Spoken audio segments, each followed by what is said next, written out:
What's going on, people? Time for another video, but before I get into the video, once again, I'd like to thank all of you people for your support, your donations to our Patreon, and hell, just overall watching us. So if you want to support us on Patreon at the Weapon Wheel Podcast, click the link in the description. Outside of that, sit back, relax, and enjoy the video. So now that we have the whole disaster of a reveal and a conference from Nintendo on the Switch out of our system, we can talk about what has Nintendo done from last generation to this generation to improve and to alleviate our fears of them being the same and not changing. So let's go over the issues Nintendo had last generation. Number one, the Wii U was overpriced for what it offered. It was underpowered hardware, it had a lack of third-party support, it had a lack of Western AAA support, it had Lackluster Online, it had a Lackluster Launch, it had lackluster internal storage, it did not have an Ethernet port, and most importantly, Nintendo had an issue properly conveying and communicating the concepts of the console to the consumer. Now, those are all the issues that plagued Nintendo and the Wii U last generation. Nobody will deny that. Nobody is going to sit up here and deny those facts. Now, let's move on to the Switch. Number one again, overpriced hardware. Is the Switch overpriced? And I would argue, yes, $300 for a machine that is more powerful than the Wii U, but weaker than the Xbox One. For a console that has controllers that are $70 and $80 for a dock that is $90 for a hand grip that is $30. Like, come on. Hell, these controllers don't even have analog triggers, and it is 2017. So the issue of overpriced hardware last generation carries over to this generation with the Switch. Now, underpowered hardware. It's no secret that the Wii U was underpowered. Now, moving on to the Switch, a 2017 console that cost $300. That's more than the PS4. That's more than the Xbox One. Yeah, when you cost more and you perform less, and yeah, you are underpowered. It is what it is. It's a fact. Now, lack of third-party support. We all know that the Wii U had a severe lack of third-party support. But did Nintendo change anything in regards to that with the Switch? Did they get any new supporters, any new developers? Were they getting and making strides to get support? The answer is no. 5 games at launch. 5. Not much third-party support, at least from retail, coming down the pipeline. It's not happening. So, once again, Nintendo didn't really change anything up or improve upon that with the Switch either. Number 4, a lack of Western AAA support. The Wii U, Western AAA support? Terrible. Absolutely pathetic. Now, on the Switch, did Nintendo improve with that?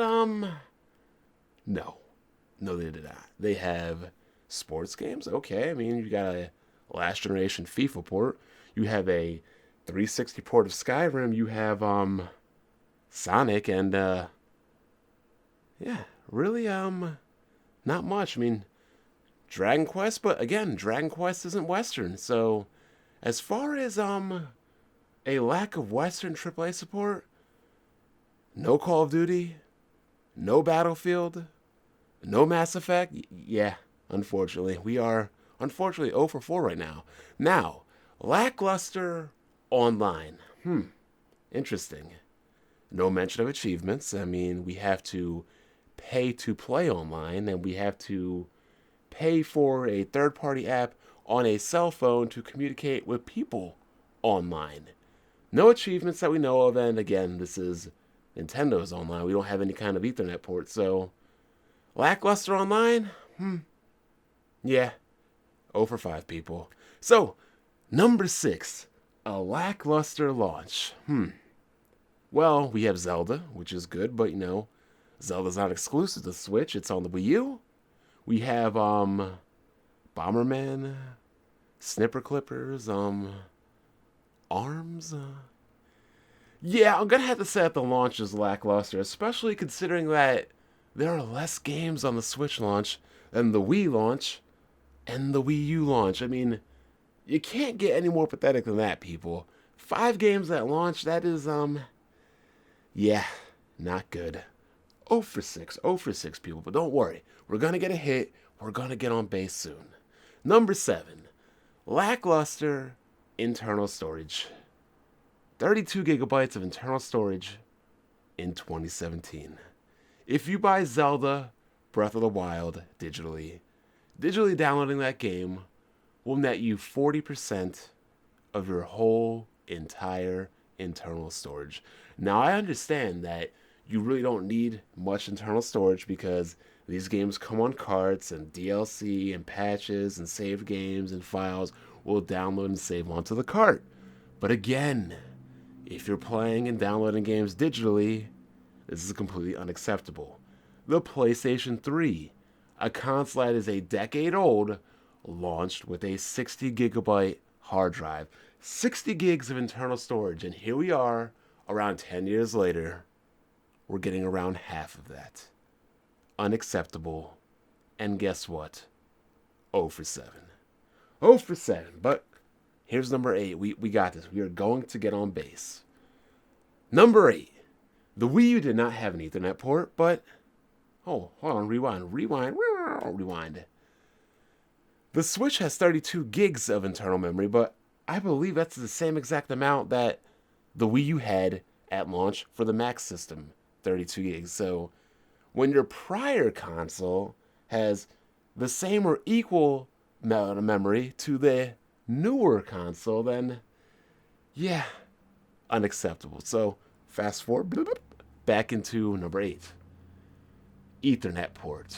The Wii U did not have an Ethernet port, and for that, its online suffered because gaming on wireless is complete and utter and total garbage. Now, I understand with the Switch, it's a portable system as well, so, I'm not expecting anybody to, have an Ethernet port on a portable device, but, that dock, the dock doesn't even have an Ethernet port. So, meaning that unless you go out and buy something external, which means you're spending more money on external drives, money on external Ethernet, money on internal memory, money on $8 controllers with digital triggers, unless you're spending more money, then yeah, once again, Nintendo completely misses the ball on Ethernet port. They didn't have it last generation on the Wii U, and they don't have it this generation on the Switch. So that is 0 for 8. 8 things they got wrong last generation, they still didn't get right this generation. And number 9, properly communicating the concepts of the console to the consumer. Now, last generation, everybody can agree that the Wii U and Nintendo was not properly communicated on what it could do for the consumer. The gamepad advantage? No, definitely wasn't. Now, with the Switch, I can say that it is communicated, but is it properly communicated? I mean, Nintendo's already been 0 for 8, so I'm going to give them a hit on this. I don't believe that's properly communicated, but objectively speaking, in your opinion, I believe you can make the argument that, with 1-2 Switch, with ARMS, with milking cows, and holding imaginary ice cubes in a controller, you could make the argument. So, out of 9 total categories, out of 9 complete disasters of the Wii U that was last generation, Nintendo only got one thing right, and that's objectively, possibly, hopefully, one thing right this generation. So out of 9 things they got wrong last generation, they only made a change for one thing this generation. 1 for 9, people.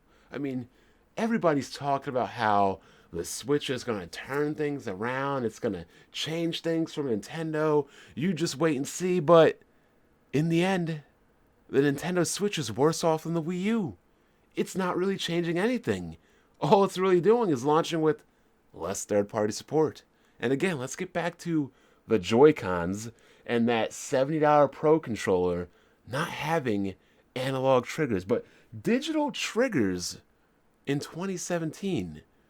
Who is coming up with this? I mean, I have to listen to Doctors talk about how a Pro controller costs $70 because of the technology inside. And yet, that technology inside doesn't have digital triggers, meaning that most of these games that you're going to be trying to play on the virtual console for the GameCube, yeah, how are they going to work?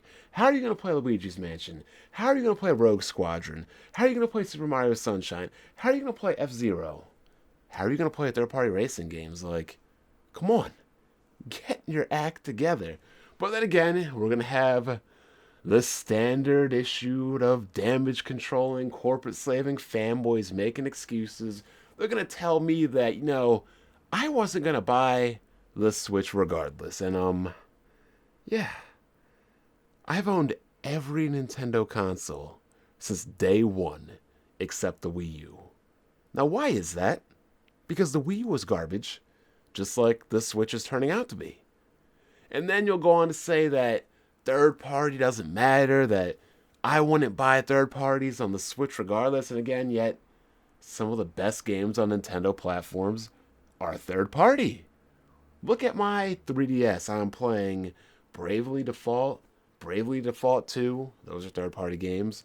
Dragon Quest, those are third party games. Shin Megami Tensei, those are third party games. Most of those Japanese RPGs, because Nintendo doesn't really make any, those are third party games. So, what are you talking about? There are tons of games, third party games, that only come on consoles that don't come onto a PC. So, if I had a console, which I don't own currently, then why would I not buy a game on a console that I own that wasn't available on the PC? See, you people want to continuously make excuses of why Nintendo can't compete when they have more money than Sony. That's what I've been hearing. I've been hearing that Sony is broke, and yet Sony seems to be investing more money, spending more money, and doing more things than either Microsoft and Nintendo combined. And yet they're supposed to be broke. I mean, you need to understand this as well. Third party is the lifeblood of any console. Game companies make royalty fees, they make money off of third party software sales. If they didn't, then you could make games for free. Developers would not even care. The Wii sold over 900 million copies of software. Do you know how much money that is in revenue fees and sorry, not revenue fees, royalty fees? 900 million plus pieces of software. How much is that in royalty fees for developing games? A whole lotta. Now, that is why the Wii U died. Because the Wii U wasn't pulling in any money. It wasn't generating any third-party royalty fees. It was a sitting duck. It was a dead duck. Because if third parties didn't matter, Nintendo wouldn't have to spend all the money on R&D and building the Switch. They could just make games on the Wii U. They could just make games on the Wii U, sell their games there, make their money there. But no, Nintendo and their investors know that you need third party because that is a sizable chunk of revenue to bring in via third party royalty fees from selling third party software. So if you just say that third party does not matter and is irrelevant, well, no, you're wrong. So you can make up all these excuses about third party, this, that, and the third, but understand again that the Switch has had less games at launch and less third-party support than either the Wii or the Wii U. So, you saying that Nintendo's turning a new leaf? Well, statistically speaking, no. And again, this company has done nothing on consoles in the last 2 years, so you'd think they'd come out with the Switch, they'd be coming out, busting out like gangbusters, huge titles, huge reveals, huge announcements to create a huge buzz, but instead, they just act like gaming didn't exist for 2 years. They took a 2-year vacation, cleared their head, and came back fresh. I mean, I've had people tell me, oh, but you bought a Wii. The Wii was a casual system. Understand this, people. I did buy a Wii, and I bought the Wii day one. The Wii in year one not only had Wii Sports, which was a phenomenon, it had a mainline Zelda, a mainline Mario, a mainline Fire Emblem, and a mainline Metroid, all in the first year of the Wii. I'm sorry, but is the Switch going to have a mainline Zelda, a mainline Mario, a mainline Fire Emblem, a mainline Metroid, and something that is a complete cultural phenomenon like Wii Sports in year one?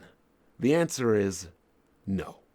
So while you sit up here and damage control and complain and say people like me and others are hating, and I don't know what we're hating on. Are we hating on inferior graphics, underpowered hardware, overpriced hardware, lack of games, lack of storage, lack of online support? Are we hating on inferiorities? Because last I checked, I'd be hating on somebody that has, I don't know, 4 Pascal Titans, 4K, a 7600K, something that I don't have, or, something that's better than my current hardware. Maybe I would hate on that. You hate on things that are better than what you own. You don't ride a Porsche or, a Lambo and hate on somebody riding a bike. You just don't do it.